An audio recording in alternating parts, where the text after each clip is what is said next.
atheists, agnostics, long-haired weirdos, short-haired weirdos, vandals, hooligans. The government, hug the government, love the government, hug the government, love the government, hug the government. Welcome to The Politics Guys, a place for bipartisan, rational, and civil debate on American politics and policy. I'm your host, Jay Carson, sitting in for Mike Baranowski. And with me, sitting in for Jay Carson, is Justin Holmes, professor at the University of Northern Iowa, political science professor at the University of Northern Iowa. Who knows is certainly as much as Mike or me, and probably much, much more. But, you know, Justin and I both missed out on last week's Politics Palooza on election results. So I did want to mention, Justin, what anything you wanted to say there? It's a little old news now. It feels weird because I kind of felt bad. I had a whole bunch of stuff I was going to say, but then just couldn't make it to the special 4:00 show. But about the election results specifically? Yeah, or maybe we just move forward because it might just come out. And obviously what our big topic is today is going to be appointments so far. Yeah, I could talk about it for a second, certainly, if you have a few things you want to say. Well, no, I mean, let's very truncated. Let's do that. Our real quick election result snapshot, and then we'll move on to appointments.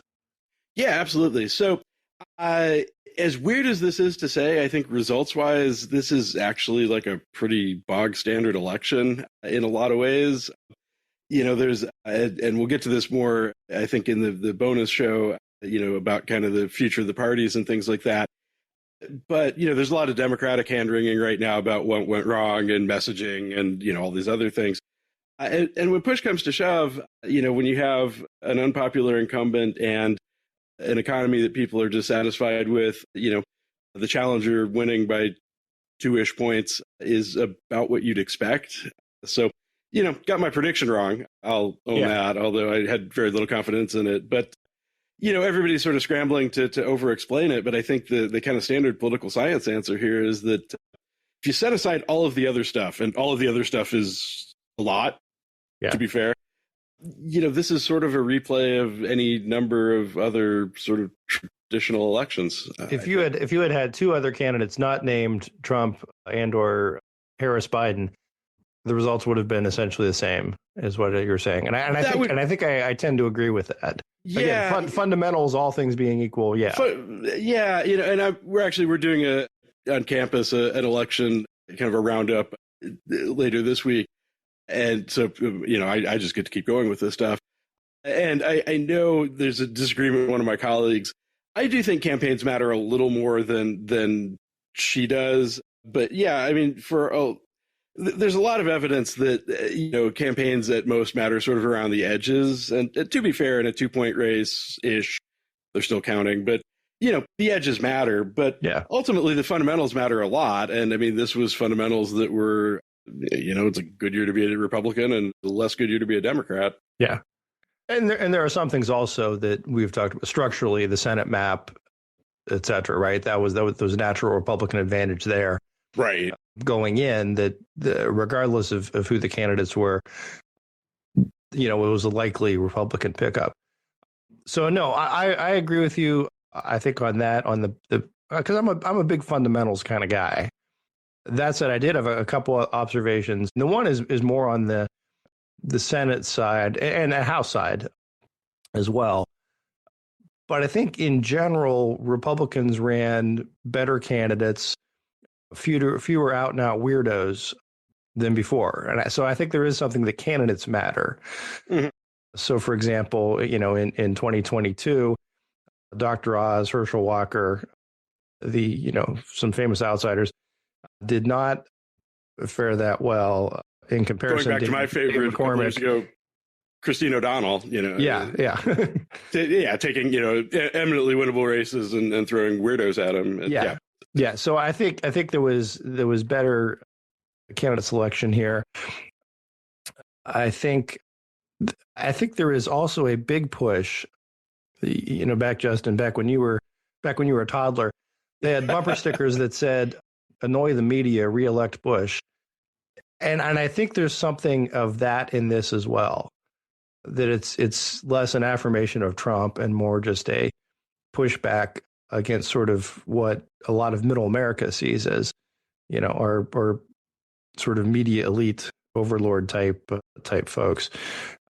And that was my other thing that I wanted to throw in there. Again, this is just our really quick truncated view because we weren't on last time. But anyway, moving on.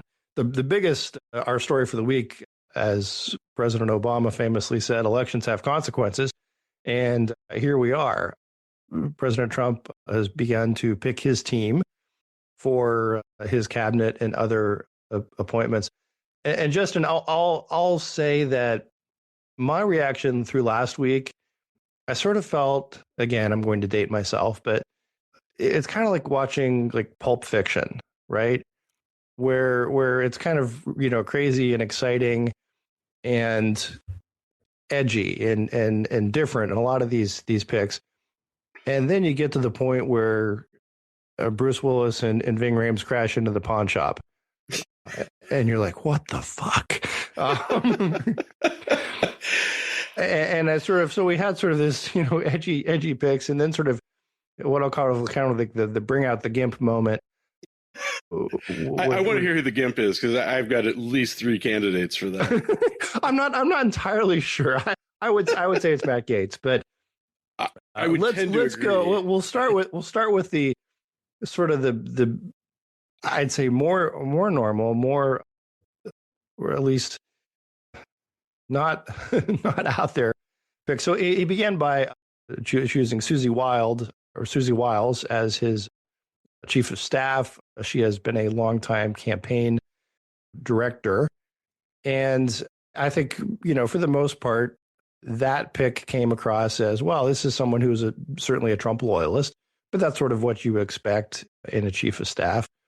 Susie Wiles, I think, was regarded by many as, listen, it's sort of a neat, pick. This is a strong woman after you've just been criticized of not having strong women. She tends to be quiet by Trump standards in terms of not seeking the spotlight, and an effective manager. And so I think it started off with, okay, I can see that pick.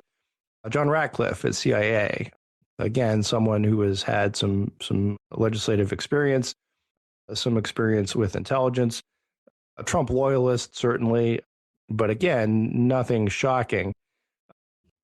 Likewise, I think then we got into Elise Stefanik for UN ambassador, again, Trump loyalist.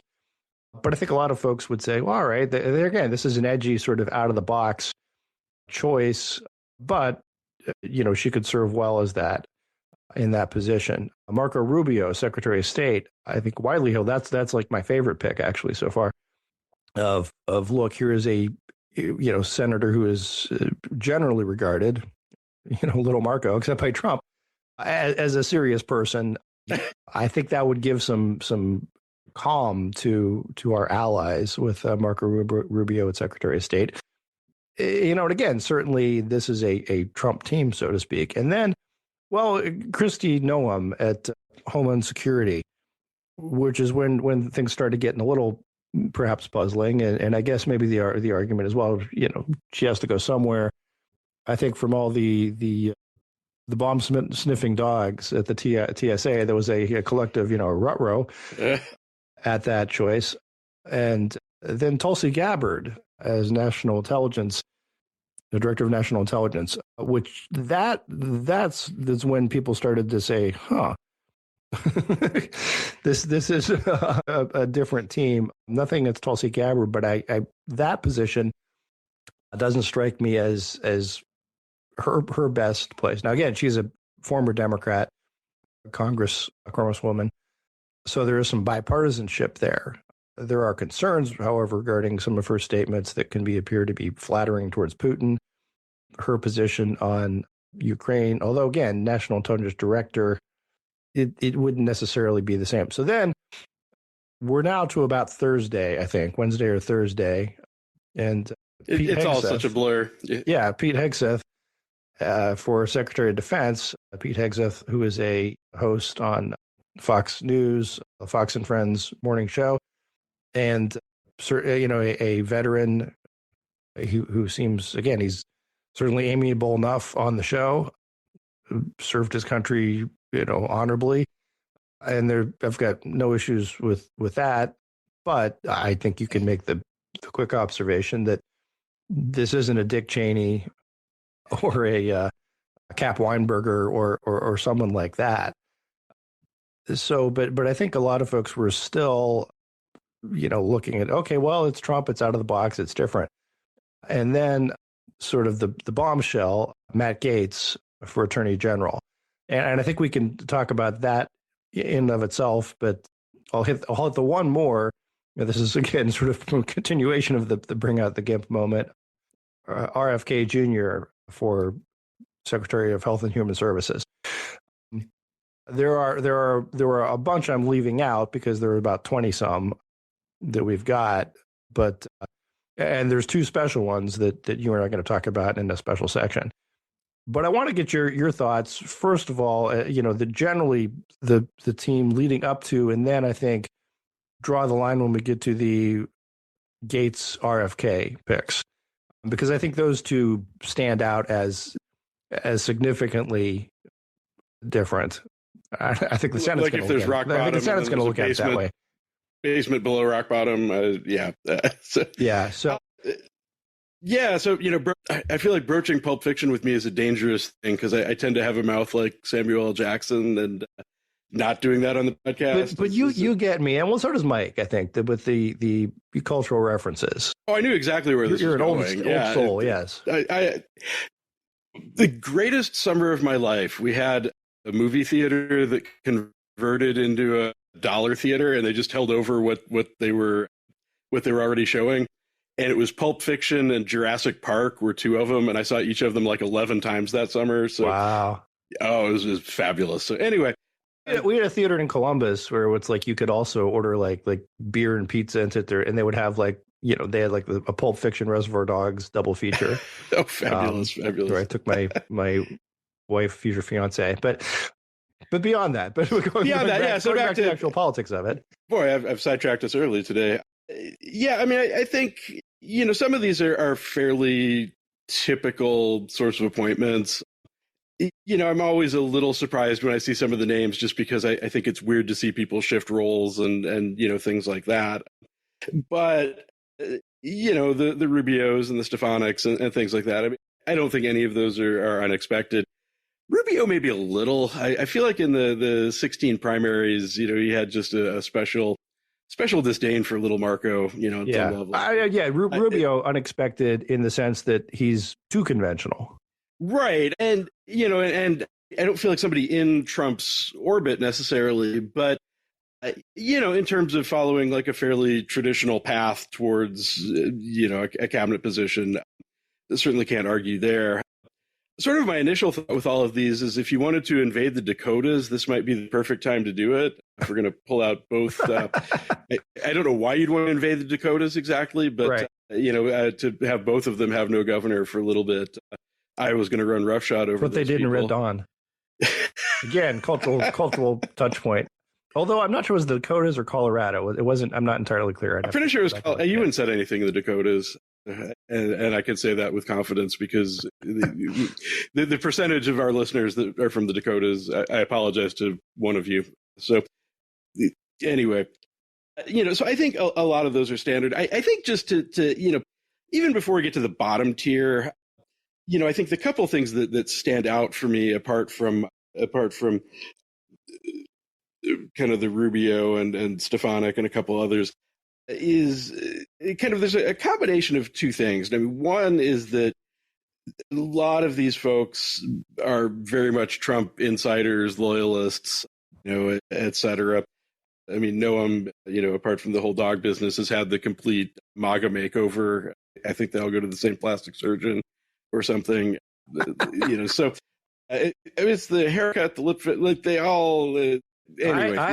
I feel you there. Yeah. Yeah. So it was clear that she's angling for something, the kind of the ongoing question around people in my orbit is, more the Kim Reynolds of Iowa, she seemed to have been angling for something for years and then endorsed DeSantis. So whether she'll get back in the good graces or not, but I think the loyalty, and, obviously you can pick people that are loyal to you. I'm sort of struck though with a lot of these.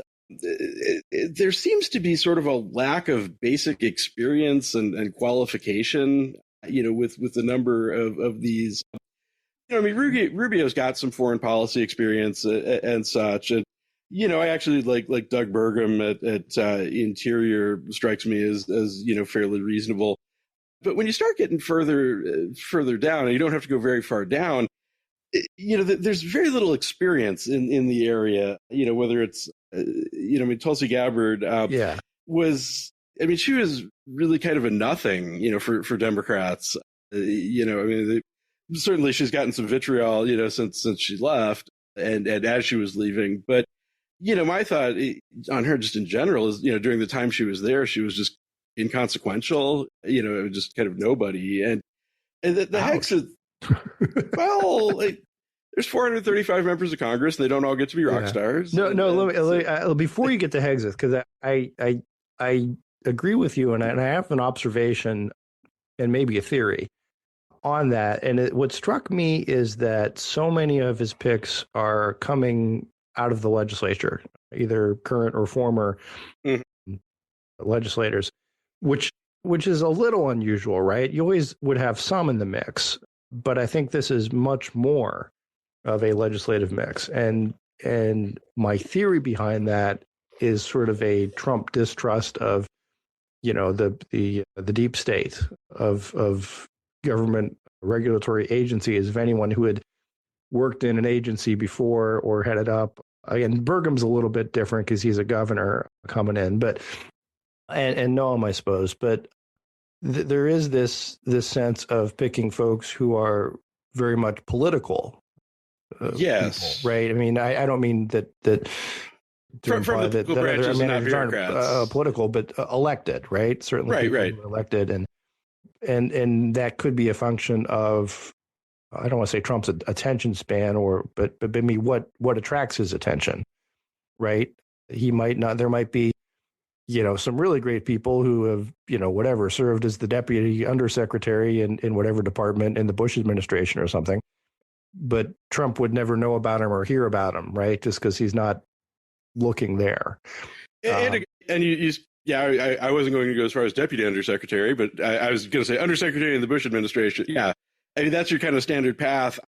And I think not aware would be and people who may have been sort of like, Washington old hands of look, they've been around for 20, 30, 40 years or something. And that seems like where a lot of these people would come from in a typical, more typical, they'd be, I feel like, having this conversation, a lot of times it's names that most people don't know. Exactly. But then you go and it's, people that, they've been at defense for 30 years or they've been at, wherever for ages. So, I think that's different. And I think you're right. Probably this a combination, I think, of deep state, deep state distrust, just not knowing.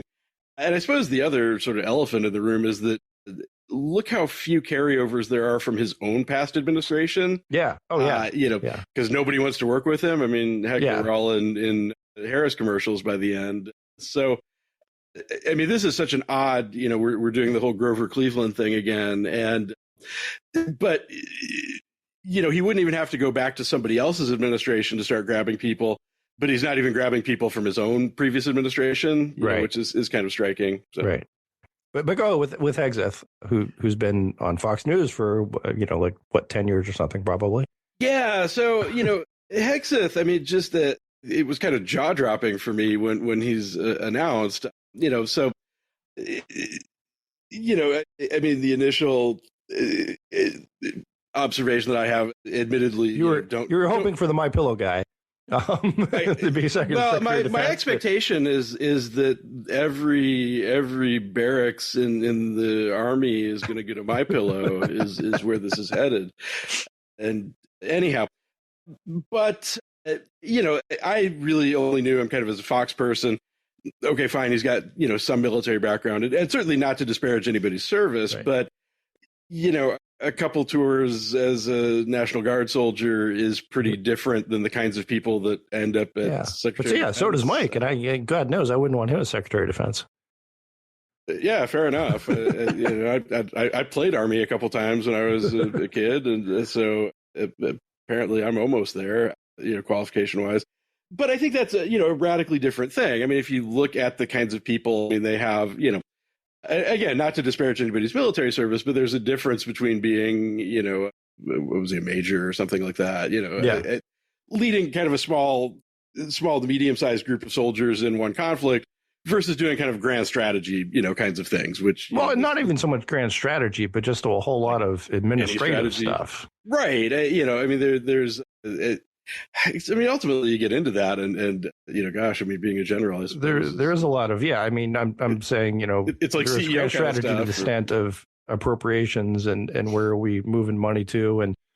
But there is a fair bit of paper shuffling and, how can we make, which bases more efficient and do we, there's a whole lot of that. Now, again, a lot of that is handled by people further down the chain than the secretary himself. But yeah, he was, you would have typically grabbed somebody from further down the chain to be secretary. Exactly. Would be your normal. So, so I think that, the initial thought was, the initial thing that was really striking to me is that, this is somebody with very little experience.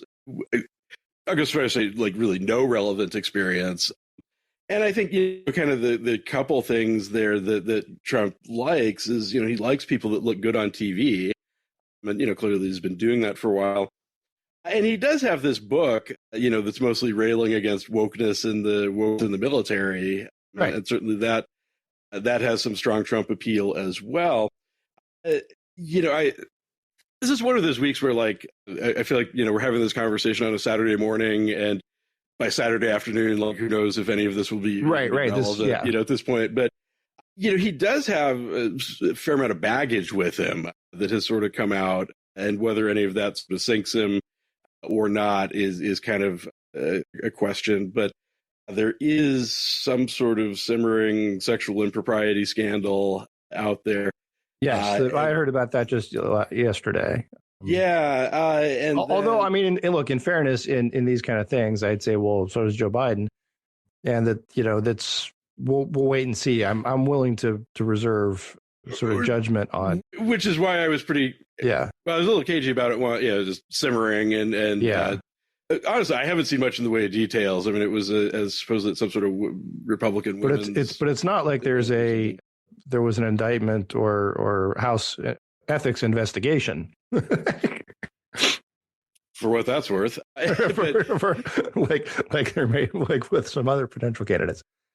I can't imagine to what you're alluding. With the other thing then being this sort of tattoo controversy that I don't think is going to sink him. But I didn't even hear about this. Oh, so he's covered in tattoos, which is not a knock. I have a couple myself, and I'm of that generation where it's okay,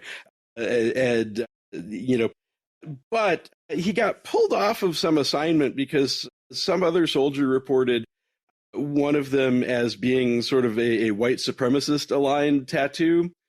And it was enough that he got sort of reassigned from a certain thing. It's a little unclear.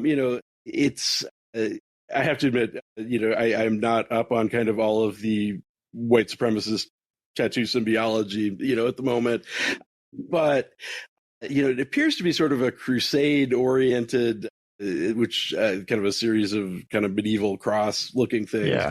Which does have that orientation, and I don't know that that's enough to again, I don't know that either of those things are necessarily enough to sink him. And, to be clear, whether that tattoo choice is coincidental or indicative of something deeper, and also there can be a tendency, as you will recall, was it Gorsuch's hearing where the law clerk gave him like an okay sign, and then there was the accused of flashing white supremacist hand signals. Which I think the white supremacists only started using that after people claimed it was a white I don't. Now, again, just to be clear, I'm not palling around with a lot of white supremacists these days. Right. But, my point is, and look, before, who knew before too long ago that a pine tree flag was sort of if not white supremacist symbol, then symbol of, resistance or insurrection to the American government. What I'm saying is white supremacist symbols are easy to find and often in the eye of the beholder. Exactly. I mean, look, if he's got like a swastika or something, you'd say, all right, now there's a white supremacist symbol. That's another. But I think there's a whole lot of, there's folks who have said, whatever, the Gadsden flag or the Betsy Ross flag and all that sort of stuff are symbols of white supremacy. Which I think is just a whole lot of nonsense. So that's the point I want to make. Not being closely acquainted enough with Pete Hegseth to have seen his tattoos, or with white supremacists to know their code book. Yeah. So this was just one. This was kind of blowing up last night, and to the point where like it was getting some press coverage. I mean, it was something that because I'm terminally online. I mean, it was something that I had seen early, and I have to remember that things that I see early are not things that necessarily penetrate the national consciousness. But by dinner time, it was kind of, there were a few kind of traditional news stories about it. I don't know that it's indicative of anything. It was interesting. I mean, somebody got a hold of the report, and it was concerning enough to his superiors to kind of get a reassignment off something, but that could also be an overreaction, et cetera.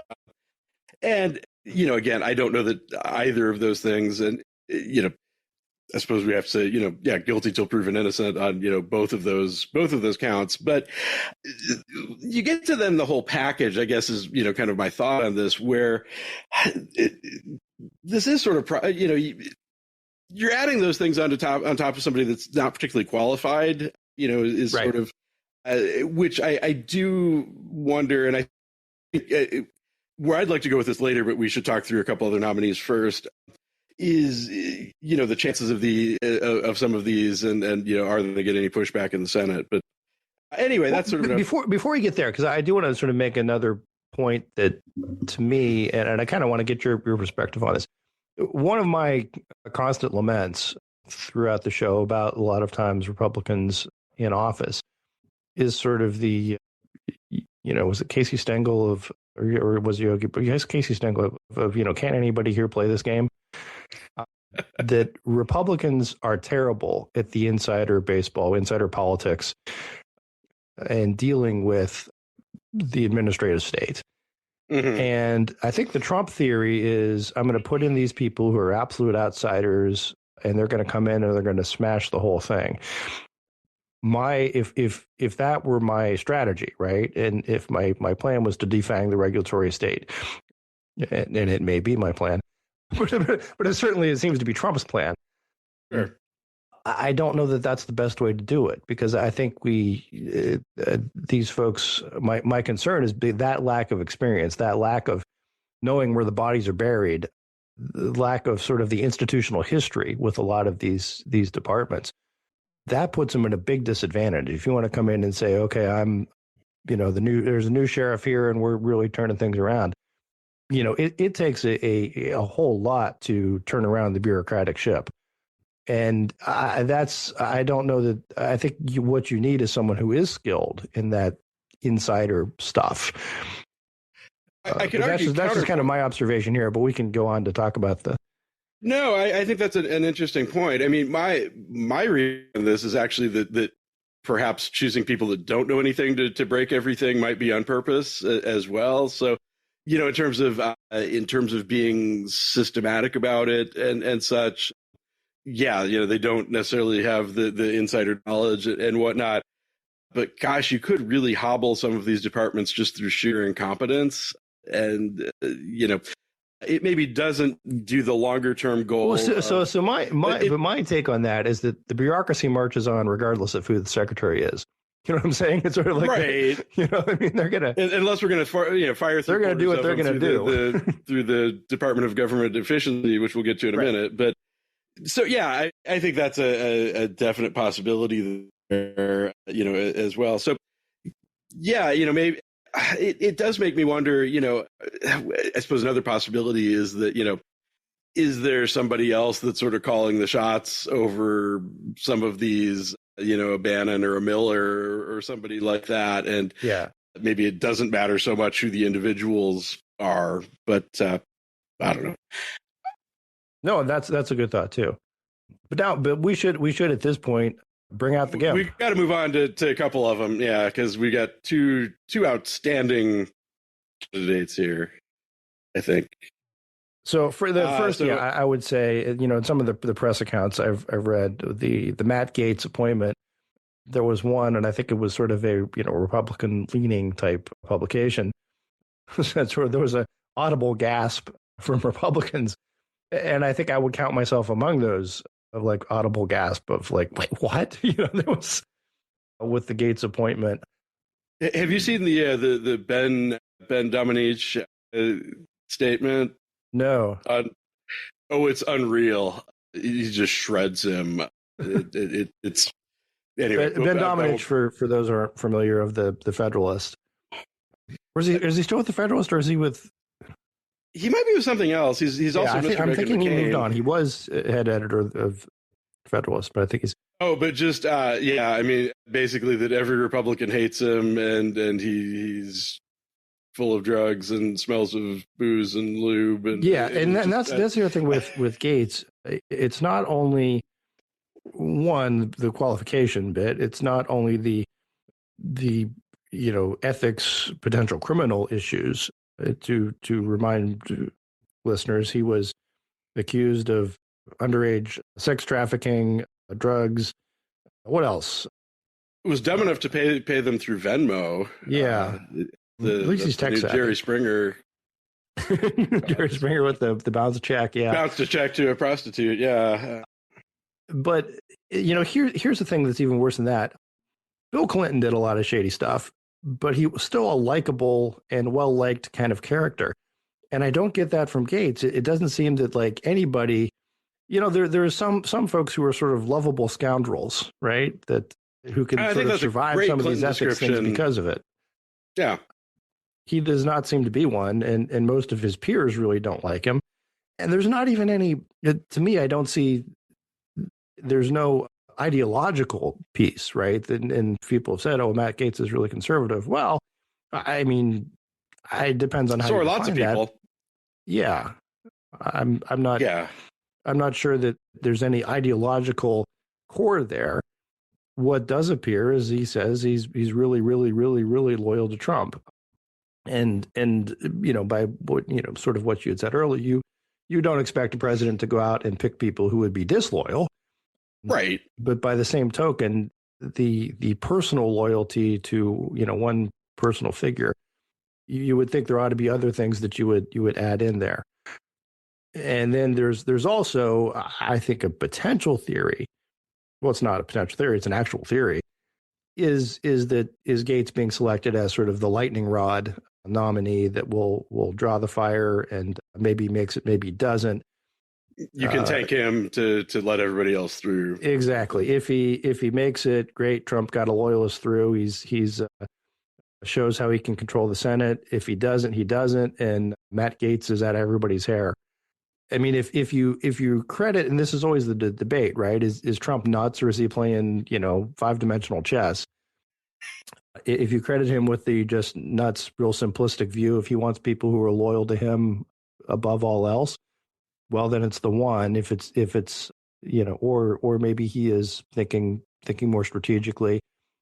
And I don't know whether the two are mutually exclusive, right? Because Trump can still get what he wants, and he can even sort of if Gaetz gets rejected, then he goes into the other nominations, goes into at the beginning of the legislative season as sort of the victim, right? Of look at this terrible Senate that won't even approve my beautiful nominees. And he seems to kind of like that and play up on that. So, yeah, one other theory kind of aligned with that is that it's kind of a loyalty test, for Senate Republicans, kind of a way to draw out the disloyal and kind of seek retribution, of some sort as well. And I'm with you, really ever since Trump came down the golden escalator, like I've never been able to get a read on, whether he is just stumbling into things or tremendously sly. Right. Madman or a genius. Yeah. And I've gone back and forth. I'd add Doofus to the list, perhaps, but I tend to I just have a hard time thinking grand strategy with him, But I'm more inclined with Gates to think that this is just somebody that seriously has been a suck up to him, and I guess has some proximity to Mar-a-Lago, being from Florida, and that might be enough. But I think something else is that Trump is especially sensitive, as you might imagine, to the Justice Department. Yes, and the slights, you can call it more than the slights, that he has incurred from the Justice Department, and that is why he would really go hard on. There's a special dislike there. Exactly. Yeah, he doesn't like a lot of the deep state, but really not the Justice Department and the FBI. Although, let me point out, FBI, I've heard floated, I don't know whether this is official or not, Mike Rogers for director of the FBI, the former congressman, intelligence chair, and a Senate candidate from Michigan. Which would be substantially more traditional, regular. Exactly, yeah. Sort of thing. Yeah. Which I love, because I felt bad about him losing that. I'd met Mike Rogers on one or two occasions and heard him speak, and yeah, I think he's an impressive guy. But would be very much, it's sort of like it's hard to imagine a Mike Rogers and a Matt Gaetz working with one another. So we'll see. And also, or Matt Gaetz working with anybody. Trump would have to fire the current FBI director, which would be a whole thing, but which I think he'd be happy to do. But setting that aside, back to Gaetz, yeah, I don't. Maybe it is just the pure loyalty of. I dare you. Yeah. I double dog dare you. Yeah. I think we've jumped straight to that with Gaetz. Yeah. To be honest. But so let me ask you, following up on that, looking at the numbers, do you think Trump would have the votes to get a Gaetz appointment? I actually don't think he does. I had wanted to ask you, actually, because I feel like you're the Republican whisperer, but I think this might be the one that I think him and Kennedy, and we can talk about Kennedy briefly in a second, I think are questionable. And, it's hard to say because, there is such a track record. I always go back to, Lindsey Graham in 2016, putting Trump down and then, basically, becoming the prime minister of Kazakhstan in regards to him.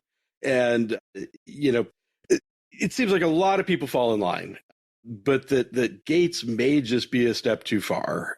And, I think the few things that do make me suspicious there, I think across the board for these confirmations, Republicans don't have any wiggle room. They've got the Senate, but not by much. And, they really can't afford to lose very many votes.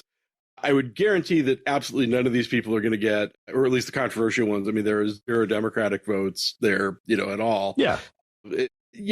Some may, in the spirit of bipartisanship, go in for, for the Ratcliffes and the Rubios and yes. Right. I as a way of looking reasonable. If they're going to pass anyway, you may as well look like a team player and whatnot. But, I saw Trey Gowdy yesterday saying that he thought half the Republicans in the Senate would vote against Gaetz. I don't know how connected he is anymore. He's more connected than we are. Well, I was going to say he's more connected than we are. And my sense is, I don't know if about half, but I don't see. But what do they have to lose? Like 3? Yeah, exactly. Yeah. So it doesn't need to be half to tank it. Yeah. It just needs to be a tiny bit. So I think his would be in real trouble potentially. And I think, some of it, too, it's his qualifications, it's the scandals. I can't wait to see if that report leaks. Well, and again, I think at some point the report gets leaked. I can't imagine that it doesn't. Or details of the report or enough of the report gets leaked. Yeah, right. Exactly. I can't imagine that it doesn't. If not, there isn't. I mean, I would say there would be an argument that the Senate committee could subpoena it. Yeah. I don't see why not. Now, do they do that? That seems to be a step, too far anti-Trump. But back to your sort of lovable scam thing. I mean, does anybody want to go to bat for this guy? Yeah. I mean, it just seems like there's so many strikes against him. I feel like two out of three ain't bad, to quote the group Meatloaf. But if he were just sex pest and just unqualified, but a lovable scamp, like maybe, right? But he's a jerk, on top of everything else. So, and I think for a lot of, let's say serious Republicans, and I don't know how you want to qualify that, but I think reform at the Justice Department is a key issue for a lot of folks. It certainly is for me. And this is not the serious way to do it.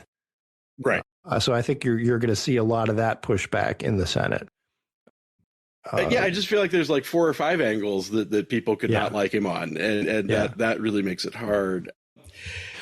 What about the possibility here? And I feel like this would be the one, Trump's been floating this whole recess appointment thing, do you think he'd do it? Do you think that works? Et cetera. Like, I don't think. I think that makes it almost even worse, right? Here's the guy with unqualified ethical baggage. Like nobody likes by him, any means. And I'd like to do it as a recess appointment. No, I think the original argument of saying, hey, he wants to be able to do recess appointments. And when we should mention the way recess appointments work quickly.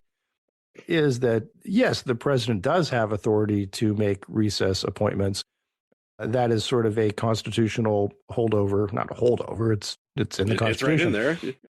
But it's was based on the time when the Senate was not in session all the time, and it could take very much 2 or 3 weeks to get your buggy through the mud to get to Washington, and you couldn't just simply call them into session immediately.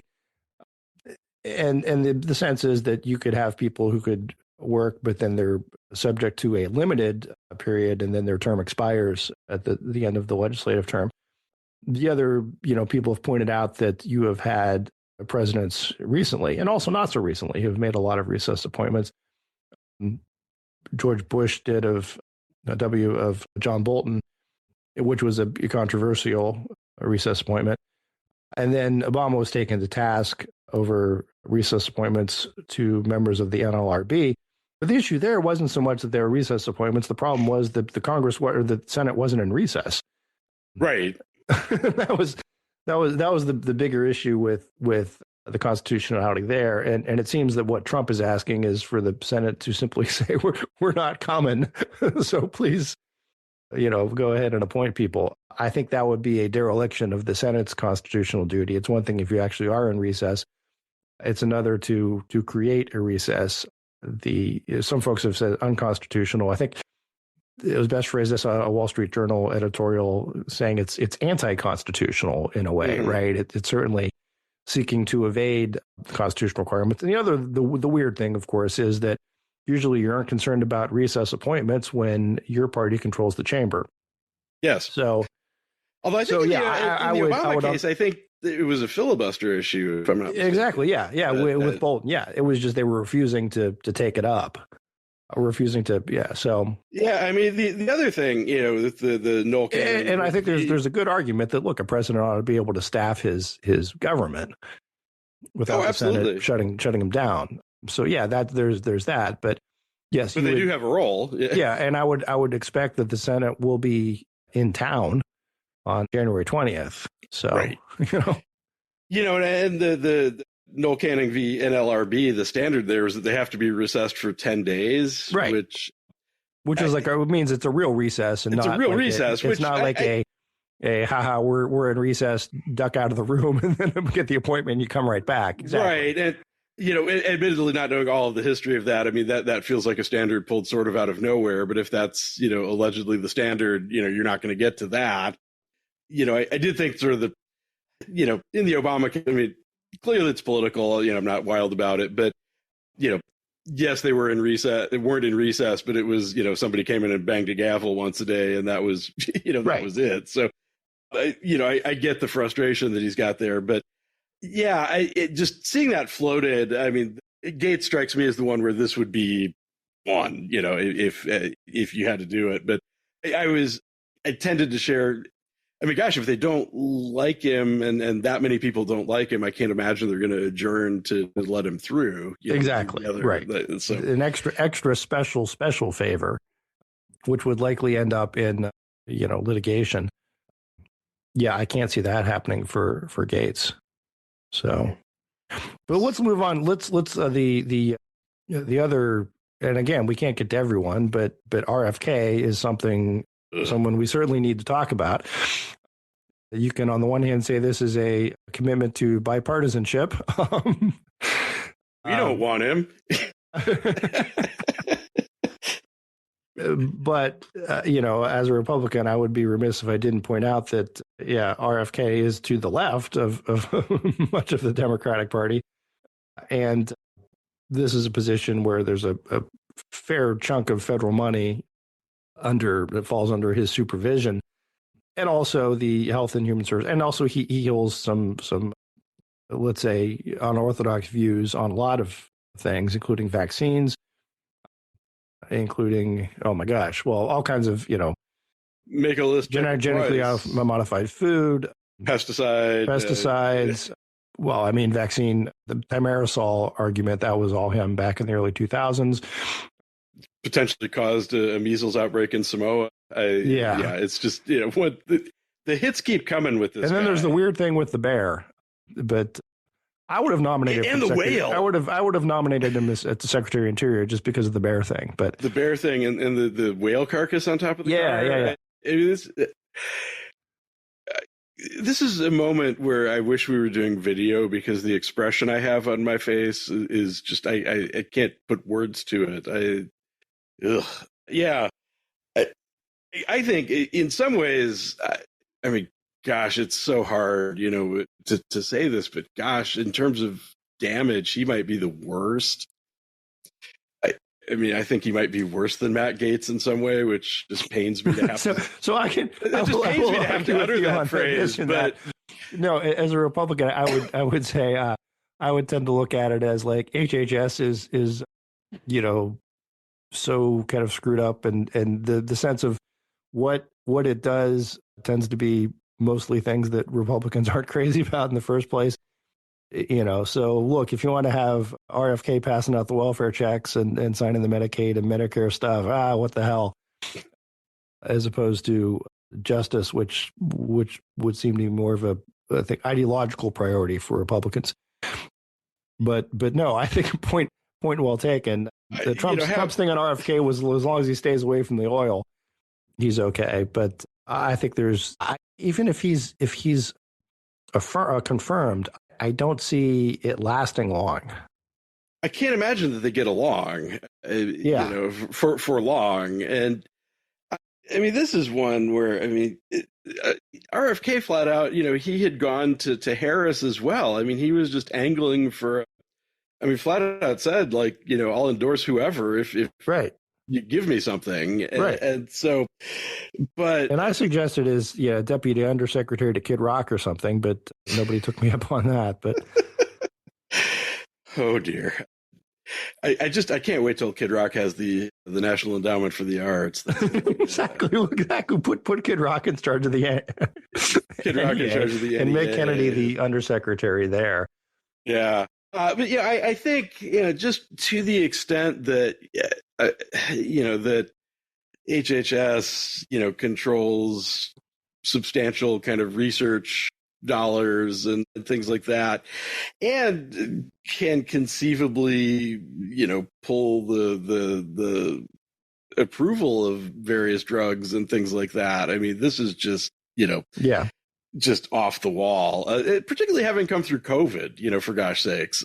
Well, I think that's part of it, right? That's exactly the whole thing is that he came out as a COVID vaccine skeptic, and that's what endeared him to Trump.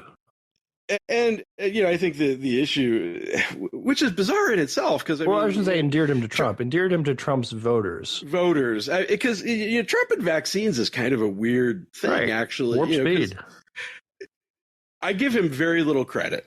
Just to be clear, there's throwing it out there. There's very little that Trump's ever done that I liked, but I think he got the vaccine right. Yeah. I think that was I think he got the vaccine right. What the policy of what happened wrong afterwards were the various mandates, the various sort of overselling of it. Biden sort of saying, "Hey, take the vaccine so you won't get COVID." And then the sort of the wokeness culture that then erupted around that, right? Sure, but then to grab some, and I'll just say I don't necessarily agree with that, those positions, but in terms of the politics of it, absolutely that's there, and you get, you had this moment where, even like, is Trump not Trumpy enough for the Trump supporters? Right, exactly. Around that. And so, but, then you grab somebody, he's not just a skeptic. He's flat out said that, there are no safe and effective vaccines, period. Yeah. And that's a whole other ball of wax. It's one thing to say we shouldn't, it's one thing to say that the COVID vaccine was oversold, or there shouldn't be mandates, or what have you. It's another thing to say that all vaccines are evil. Exactly. No, one is an anti-mandate position, which I think is pretty supportable. The other is a complete anti-vaccine position, which I don't crazy, know that it is. At that point, something different. Because somebody, I can't remember if it was Brendan Nyhan or some political scientist that I follow somewhere, that was saying, one of the challenges with vaccines is that they've been so effective that people don't understand how important they are. If you look at, setting aside COVID, but, if you look at, we had darn near eradicated measles, and, all of these other things. And, you're just a smidge older than me, as much as we play it up, my parents' generation, they're kind of the last ones to live without a lot of these and see, a lot of that. And so I think to some level, people don't understand the consequences of something like, of putting an end to things like that. And so I don't know. Well, I don't know that. I think part of it is, I don't think that if RFK Jr. tried to go that far, I think the support would fall off radically, dramatically all over the place. Because I really think that the vast, 98.99, I differ with you a little bit, do believe in the safety and effectiveness of vaccines. There was skepticism on the COVID vaccine because of the novel way, the mRNA type thing that was new, the fact that it hadn't been around for generations, and then compounded by the you have to take it type thing. So I think that, you can say the COVID vaccine objections are something different. Well, another one is there was a religious objection on the COVID vaccine, on the idea that it was made from stem cells. So you don't have that with, measles, polio, rubella, whatever. Sure. So I think if Kennedy were to try to push some sort of big anti-vax program, that would fall flat immediately. That would have no support from anywhere, even Trump. Right. And the other and same with the pesticide thing. I don't know that he has the authority, and I think if that really wouldn't be under HHS's umbrella. Yeah, probably not. He can go around talking about it, of course. As concerned about how much Roundup I'm drinking on a day-to-day basis, living in the middle of agriculture world, and you're fine.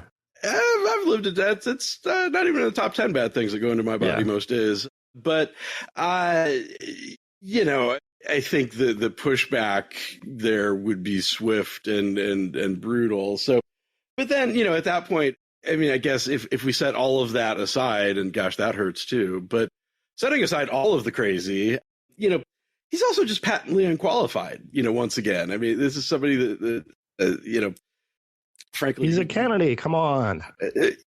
But for being a Kennedy, he'd be the assistant manager of a Dunkin' Donuts in Andover. He's just not there's not much there. He just doesn't have any expertise in any of this, and so again, I'm just going to stop. Well, we did. I mean, he did do a whole lot of let's call it research and let up stuff relating to now. This is back in the early 2000s on the push against thimerosal, which was a ingredient preservative used in vaccines that he argued caused autism, and he got a lot of play on that from people like Oprah and the folks at Oprah's got a lot to answer for. Oh, absolutely, a lot to answer for. But and my sense back then was that he was just kind of doing this as a shill for the trial lawyers. It was less about ideology and more about just finding a deep pocket. It'd be a great chance to. I mean, what percentage do you take in a class action lawsuit? In a class action, the fees are determined by the court typically. Okay, but they'd be a lot. They're usually significant. Yeah, usually it's essentially most all of your fees that you can get in a class action that kind of comes off the top. So that was sort of my view of his motivation back in the day. And back then, this was sort of a standard Democratic ideological thing of, look, hey, we're going after the big corporations, we're going to stick it to big pharma, et cetera. Mm-hmm. So, I mean, Trump, I guess, gets away with now if he has RFK in his cabinet, he can say, look, I'm not a shill for big pharma. I don't know that anybody ever thought that or cared about that but anyway, that's so let's go into the politics of it. Do you think RFK Jr. has the votes to get through? I'd be pretty surprised. I think, I guess never, I'm unwilling to say never about anything anymore, I guess. But I can't see that he's got constituency, for that. I mean, he gets no Democrats. Certainly you're going to have some. That's my question. Does he get some Democrats? No. Well, hear me out. One, because he's a candidate. And two, because I think Democrats could say, oh, you want this guy? You got him. He's all yours. So a couple, yeah. I mean, the other Kennedys have denounced him, at this point. So I don't think there's any of that Kennedy magic left. I mean, that is a fair point. I did catch myself saying this week at one point, fine, just let him do everything. Yeah, just give them what they want and burn it all down. Right. I could very much see as a Democrat making the strategic decision of look, if we're fight like hell on Gates, but you know what, if you want RFK in there and you want him hassling the big pharma and you want, fine. Yeah, I'd be very surprised. Just to be blunt, and I think the politics of kind of being anti-vaccine is interesting because I think there's always. Right, I guess I wasn't considering that. That is now a big article of faith on the left that it wasn't before. Yeah, so it's interesting because this is actually something there's been some political science research on, and I saw Tom Nichols and Brendan Nyhan on Twitter years ago get into a giant pissing match over this, and Nyhan was right. But there's always been sort of it was ultra fringe on both sides, but there's coming from different directions, but an anti-vax. I always would have said more on the left, the hippy-dippy left. The data didn't seem to back that up, actually. Okay. But with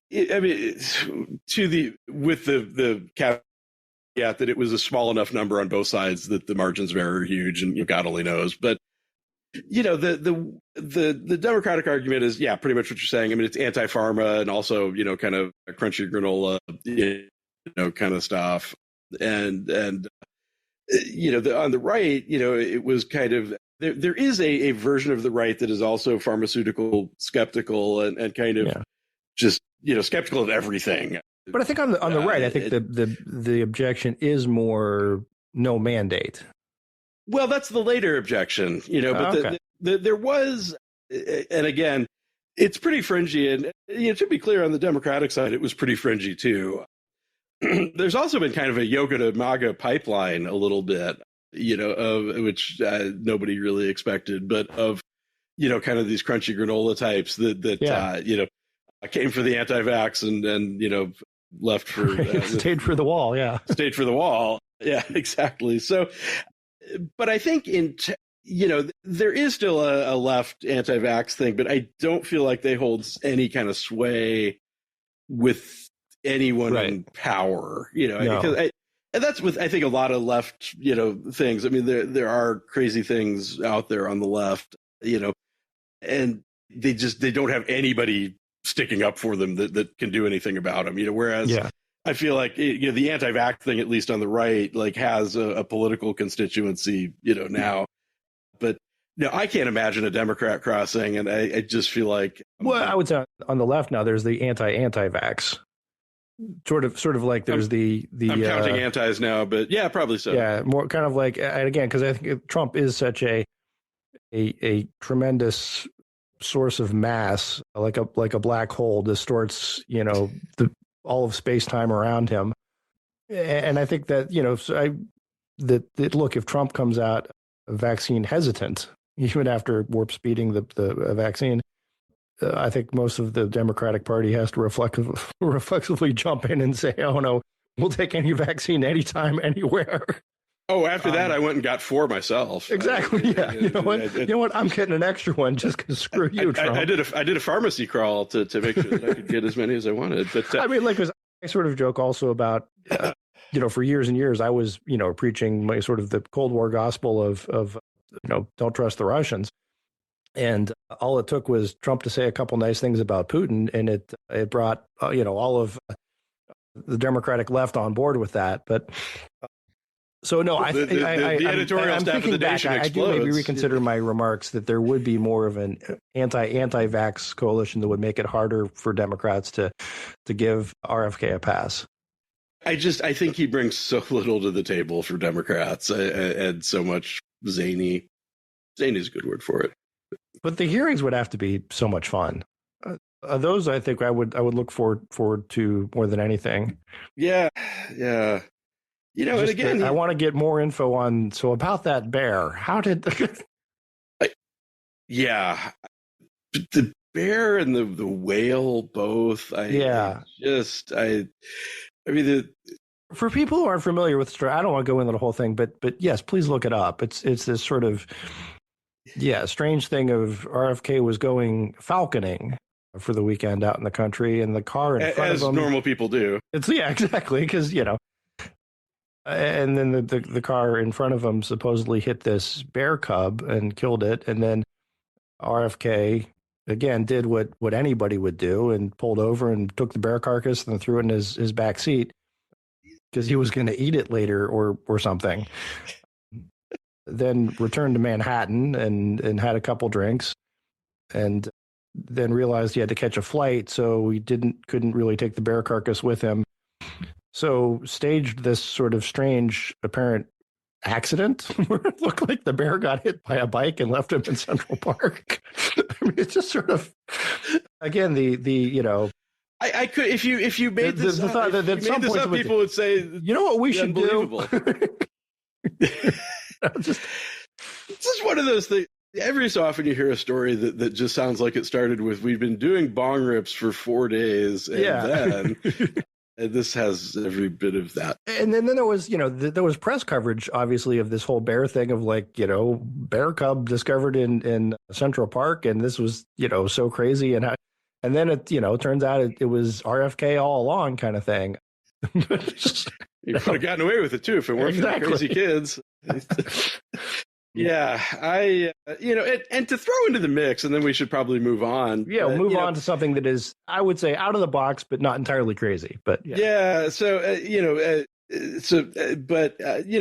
also a sex pest on top of that, and consensual. Well, he's a Kennedy. He's a Kennedy. Yeah, it's genetic, I guess.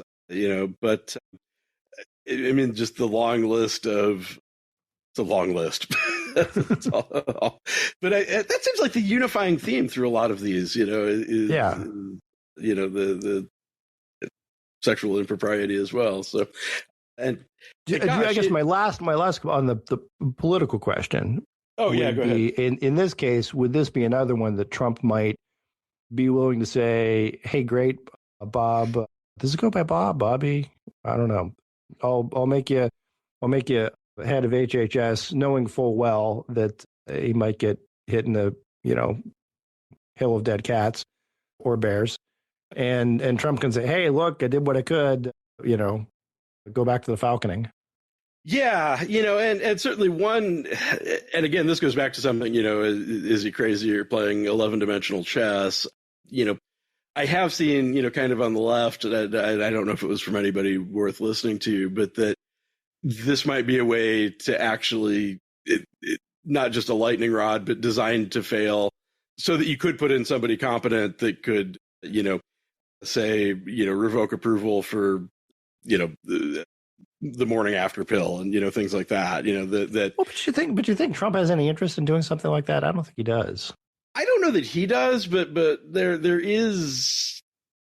I would certainly say there would be some hardcore pro-life elements in the party. Your Josh Hawleys and so forth. Yeah, who might take that position, but I don't see Trump as ever being in that camp. I don't know, but he's also. I mean, he found religion on abortion in general. I mean, he used to be pro-choice, and probably still is personally. Yeah, so his political payback, he might. I don't know, but at any rate, it's just such a perplexing thing. I mean, I think people with Kennedy in particular, Kennedy and Gates both. I mean, there is just this looking for explanation sort of thing, and grasping at straws for. In what universe would anybody do any of that? Basically, it's like a Zen koan, right? You know what I mean? That sort of the contemplating it sort of freezes your mind and forces you into a meditative state, right? It's introduced me to yammering at this point. What the hell could this? Yeah. It's just the gosh, the one that keeps coming back, actually, the Simpsons with where they replaced Itchy and Scratchy with Worker and Parasite from the Czechoslovakia, and then after that, Krusty drops a cigarette and just says, "What the hell was that?" And I find myself very much feeling yes, or yeah, back to the Pulp Fiction. All right, but so let's move on, because there are some other new ideas that I would say are edgy, out of the box, but not completely bonkers. And one of those is the cleverly named Doge. Yes, got the Doge. So yeah, so I think this has been sort of a Republican goal for ever. Is certainly cutting bureaucracy and making government efficient, et cetera. To be clear, I mean, Democrats, at least on the efficiency side, don't have an objection. Clinton and Gore kind of did an initiative like that. I think the concern here is the who and the how, in terms of, being Musk and Ramaswamy here in charge. And maybe I'll just flip that to you, as a starting place. So, I mean, I think I like the idea of you're going to bring in, and this is kind of funny. It's kind of something Mike was saying, geez, if only we had some billionaires who would come and could open up the hood and try to, and well, here they are. So I think it's an interesting idea. As I understand, their authority would simply be to make recommendations. There have been a lot of these other blue ribbon commissions, coalitions, committees, whatever, in the past that have had similar sort of authority of they could make recommendations. And the recommendations tend to fall on deaf ears, and Congress kind of goes and does what it wants anyway. I think there's going to be some of that here, but maybe not. I think the difference in this one is because of the people he's got heading it up are splashy enough that you get this, focus on, hey, here's this idea that can improve efficiency. Why aren't we doing it? As opposed to I'm thinking of the Simpson, not the cartoon, but the former Wyoming senator. Alan Simpson? Yes, Alan Simpson Bowles Committee. right, which was going to do deficit reduction, and came up with a whole bunch of, well, you could do this, you could do this, you could do that, and it was sort of a big shrug because it was sort of Simpson and Bowles, two senators with sort of the green eye shades on, kind of running numbers and stuff, and not a splashy Elon Musk, Vivek Ramaswamy sort of saying, here's the big plan of how we can save X. So I think it might get more press, be more productive, get more traction in the legislature than similar plans in the past. But I would still say, look, anything like this necessarily runs into the headwinds of this is the way we've always done it. And, now look, if they can come up with something that's a real good idea and it's tough to turn down, you might get some recommendations through. Is this going to, reverse the federal deficit, bring down the debt completely? No, of course not, because I think the math just says the only way you do that is by reforming entitlements, and nobody wants to do that. That's always been my thing, is when you talk about, cutting, nobody wants to cut anything that really costs a lot, is kind of the issue. So, I think it's interesting. But I think it's a little bit worthwhile for me just the discipline of, it's almost like there is sort of the hey, I'm going to lose weight and I'm going to, stop, whatever, eating Oreos. I have 2 Oreos a day or something like that. I'm going to stop eating those. Is that going to really change? No, probably not. But at least it's imposing some sort of discipline. Mm-hmm. It's a step in the right direction. And often it's the, look, if you can't stop eating the Oreos, well, then you're really not going to be able to do any of the other stuff that you need to do. Sure. So good first step. I think that's the way I kind of look at this sort of thing. Yeah, I'm all for efficiency. I mean, I have a feeling that we have very different, different views on the size and scope of government and what they ought to be doing. But I don't like wasting, for sure. And so, in principle, I don't have an issue. I've got a pretty big issue with Musk, and I get where you're coming from, that he's splashy and gets attention and stuff. I know less about Ramaswamy, and I could have had free barbecue like a mile from my house to meet him at one point, and declined. But Musk it just drives me crazy because he's one of those guys that just thinks he knows everything about everything, and I'm not convinced he knows much about anything. And frankly, the amount of time that he's online, like, I don't know that he has any hand in it. How does he have time to do the other stuff? I've wondered that myself. He's CEO of like 6 companies, and he posts like 140 tweets a day. So, I don't. Anyway, I've never been a fan. I mean, he's just, he throws out all these splashy ideas that then never go anywhere, and and he reminds me of this guy I used to run into at parties in college who, everybody hang on his every word because he's this visionary. And I remember this night that he's talking about, they should genetically engineer trees that grow into houses to solve global warming. And just looking at this guy, and I'm like, you're an English major, dude. Like, what's going on here? And Musk perhaps a cabinet member soon, but yeah, perhaps. And Musk reminds me of that. I don't know. Clearly he's doing something right, being the world's richest man, but in terms of actual expertise on anything, I've yet to put my finger on what it is or what he even does. But, looking at kind of the things that they've talked about, I mean, they've singled out a few things, and again, it feels deeply unserious. At some point, the number of, getting rid of like 75% of government employees as a goal, was trotted out by one of them. Right. And, kind of another, which on the one hand, I don't think is a bad idea, but this is a Ramaswamy thing, was, ending funding for things whose authorizations have expired. That's, right. Yeah. However, one of those is VA healthcare. Yeah. So when you get into what these things actually are, in principle, that's fine. And immediately people fire back is like, well, a quarter of that is the VA, and to not have kind of known that, up front. the other thing is just, so many of these things, and this is an old thing, actually. I can't remember there was an anti-tax group that used to put out the pig book every year of government pork. And they still do. They still does, I think, is it Cato does that? I don't think it's Cato. It's somebody. Heritage. Maybe Heritage did back in the day. Yeah, an organization I'm affiliated with that puts out its Piglet book that just tracks Ohio. Oh, there you go. But I had actually used was it Citizens for a Sound Economy? That might be the one. Which is now something else. But yeah. Yeah, I remember it specifically because I had it in a reader that I used in a class. I had like I should really know that as a conservative. Yeah.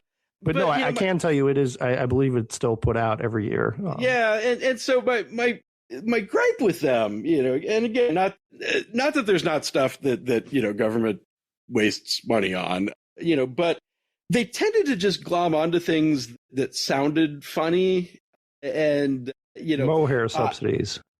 Well, and so the one that strikes right next to me, and to throw my biases out there, like I like funding for academic research, even though I never get any, and they tended to go after like a lot of animal studies and things like that, because gosh, doesn't that sound stupid, right. in terms of what it is.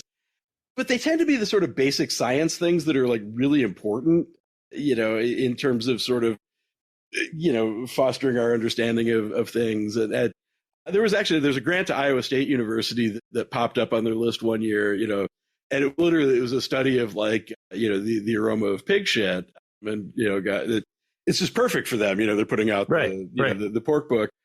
But that's actually, in a state that's got, 6 times as many hogs as people, that's like an important, economic development question, ultimately is, because we have these, literal lakes of pig feces, out there, so. It sounds like a lovely place. Oh God, I got into it with somebody in the comment section once, they were saying, oh gosh, the only people that object to that are people that, get a pig farm next to their vacation home. And it's like, nobody builds a vacation home in Iowa, it's just that's not a thing. But, kind of the stuff that Musk has been throwing out, it's like, oh, look at this, isn't it stupid? And it's like, well, on the face of it, it sounds kind of silly, but like, hey, these are the kinds of things that like drive discovery and innovation and, things like that. And ultimately, kind of back to your point, are tremendously small, in terms of the budget. So, I'm not super enthusiastic about this with those two at the helm. It would be. So I would put out my other take on this, and this is probably sort of the other side, from the way you look at it, and but I think reveals sort of a dark truth about democratic government. The point of government a lot of times is not efficiency, it's inefficiency. It is waste. As George Bernard Shaw observed, if you rob Peter to pay Paul, you can always count on Paul's support. And I think there's something to that, right? That part of democratic governance is handing out goodies to special folks, special groups, special constituencies. They're going to keep you in power and support you the next time. That is inefficient. You can make a pretty good argument that democracy itself is pretty damn inefficient, but it's the system that we've got and I like better than others. So I think there's something to that as well, that there may be some of these subsidies, some of this spending that serves no real good purpose, is completely wasteful. If you're looking at it, is this actually serving the public interest? No, but it's serving someone's political interest. And that's tough to undo. Yeah, I think, the way you do it is by you focus enough attention on it. And Musk is somebody who could, to say, listen, the only interest this is serving is the fat cat pig farmers of Iowa. And therefore, we ought to say something about it or do something about it. So that's why I have maybe a little more grain of hope. But I think when I talk about the inertial problems here, I think those are tough to overcome. Yeah, I think there's a lot of inertia. I will say, just to maybe push back on the politics a little, Republicans do this too. It's just, yeah, no, I'm arguing it's institutional. It's just through military procurement. Yeah, we're not going to touch that. Yeah, but I'm not. I don't know. It's just at the end of the day, like Elon Musk having any more power just makes me a little. But there you have it. So, well, we have probably run to a point where we should consider wrapping this up. We probably should. We've actually run over, but it's been great as usual, Justin. And for folks who are interested and so inclined, please check out our bonus show. In our bonus show, we're going to talk about sort of the future of both parties, Republican unity in the face of Trump, and Justin, the hardiness of the Democratic coalition in face of Trump making some headway into what had been typically Democratic constituencies. So thank you again, Justin. And if there's anything that we discussed on this episode that you disagreed with, I can't see how that would be possible, or that you have a question about, or that you really liked, we'd love to hear from you. Email is mail@politicsguys.com. You can also reach us on Facebook or X. Links are in the show notes. There's also our Discord discussion forum for supporters, and Mike is on there all the time. Justin, I think you are sometimes, and I would like to be, but it's just, I can't do it. It's not that I don't love people or love doing it. It's that I love it too much, actually. I should probably unplug from several things, but I just can't bring myself to do it. So if you're already a supporter of the Politics Guys, we hope you'll consider becoming one. See, I can't do this, Justin. We need Mike. If you're not already a supporter of the Politics Guys, we hope you'll consider becoming one to help keep the show going strong. As a supporter, you'll get ad-free versions of everything we release, the full-length midweek episode instead of just a preview, access to our Politics Guys Discord group, the aforementioned, where you can interact with Mike, Trey, and other listeners, and even have the opportunity to listen in and comment as we record the show. You can support us on Patreon, where you can even sign up for a free trial. If a monthly Patreon contribution is too much of a commitment, or if you've got issues with Patreon, or if you're a current supporter and want to give us a little extra one-shot contribution, we have PayPal and Venmo support options too. You'll find links to all our support options at politicsguys.com/support and in the show notes. If you'd like to get our full-length midweek episode, but you're not in a position to financially support the podcast right now, just email Mike at mike@politicsguys.com, and he will be happy to get that set up for you. Whether you're a supporter or not, we'd appreciate if you could subscribe, rate, and review us on whatever podcast app you use, as well as share episodes on social media. And finally, a very special thank you to our executive producers, Bruce Johnson, Wilma Moreno, Daniel Toe, Ryan Beasley, and Don Oglesby. We'll be back with a new episode next week, and we hope you'll join us.